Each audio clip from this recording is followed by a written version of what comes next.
So tonight I am making some sea bass, and I just get the kind that's from frozen. And if you know, I live here in the Midwest. If you're getting seafood, generally if it's coming from the coast, it's gonna have to be frozen to get here. So you might as well just buy it frozen. And also, a good thing to note is that when it's frozen, it kills any parasites or anything that could be in the fish.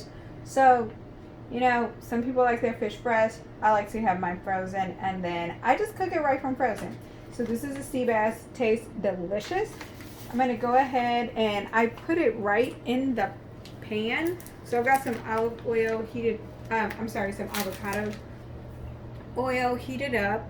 Anytime you're cooking on the stove top, you want to use an oil that has a higher smoke point. So it says high heat 500 degrees. You do not want to use olive oil. And so, there you go. So you just put it right in the pot and let it start cooking a little bit.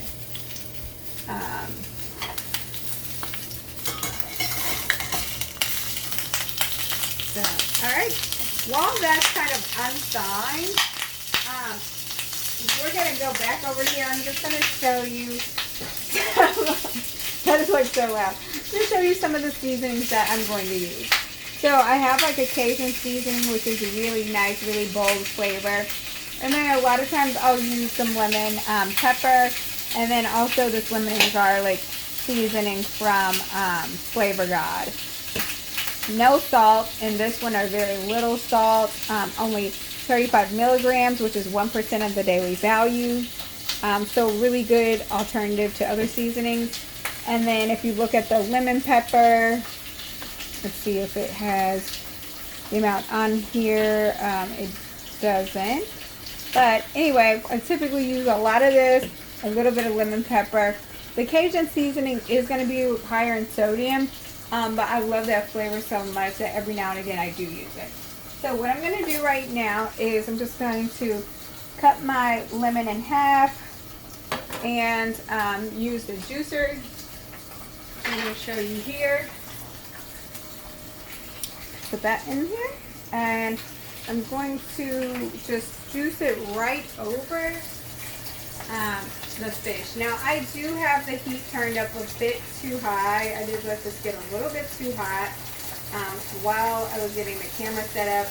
But as you can see, I'm just putting the juice right over the fish to give it that nice citrus flavor that I really, really enjoy. But once the fish starts to thaw a little bit, go ahead and turn it over so it can cook the other side. And right before I do that, I'm going to put some of the seasoning on there. Super, super simple. Fish is one of the easiest things that you can make.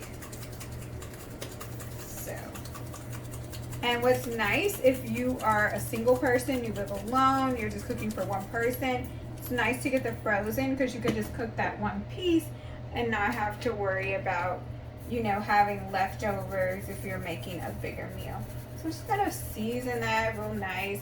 Mostly, like I said, a lot of this lemon and garlic from Flavor God, which is very low in sodium but super packed with flavors. But I'm just gonna turn this over. Now that it's starting to thaw a bit, I'm going to turn this heat up a little bit more. So let that cook. And then add the seasonings on the other side and a little bit of lemon juice. And one thing to note about when you're cooking fish, you want to make sure that it's nice and flaky when it's done. You don't want to overcook it. So you can always use a meat thermometer to make sure that it's finished. But that's plenty of seasoning. You can stay on the pot. I'm going to take the other half of the lemon and add some more juice. This part is really not necessary. I should have done this before I seasoned it, but I got ahead of myself, which is okay. Also, it really is best to bake your fish in the oven. I'm just making it on the stove top today because I'm in a bit of a hurry. I'm running a little bit behind. Normally, I really try to target around 5 o'clock for starting to make dinner, but it's 6 o'clock now, so I'm running a little bit behind. But this would turn out a lot better, just cooked right in the stove, and you don't have to worry about thawing it first, even though that's what it says in the directions. It really does turn out just fine to cook it on the stove top. So we're going to cook this a few more minutes, and then I'm going to use my meat thermometer to measure it. No need, you can stay over the pot. Okay, so here's the meat thermometer right here. It's a pretty cheap one. I think I got it from Amazon, but it's an InstaRead.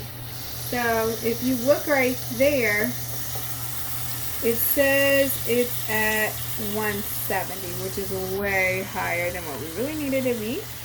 So it's most likely finished. I'm just gonna bring it up